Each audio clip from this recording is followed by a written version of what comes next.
I think that everybody can be incredibly confident that the UK has acted swiftly, executing the biggest package of sanctions ever imposed against a G20 nation. Let's be clear, the UK has designated over 1,000 individuals, entities and subsidiaries under the Russian sanctions regime since invasion, and of course including President Putin and Foreign Minister Lavrov. The war in Ukraine, as we all agree, is a barbaric, illegal incursion into a sovereign nation by another. It has resulted in tens of thousands of deaths, mass displacement and an ongoing humanitarian catastrophe.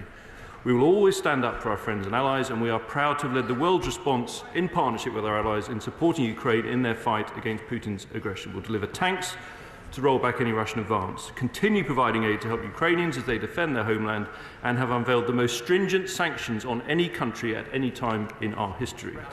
That if we look at the support we've given to Ukraine, we have procured an extraordinary amount of ordnance into the country to help them defend themselves, and much of it at great pace, not least from gifting, for example, RAS-90s, a whole range of munitions, 300,000 artillery shells. And if it hadn't been for the role of this country, I think we can safely say Russia would have been successful.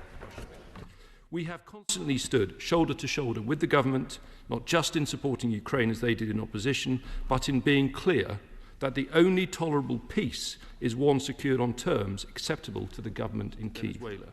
But it remains the case that the single most important military action of recent years affecting our nation's security is Putin's illegal and wholly unprovoked invasion of Ukraine.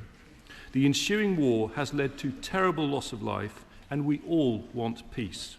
But it must be a lasting one, on acceptable terms to Ukraine and with credible security guarantees so that any post-ceasefire settlement can endure.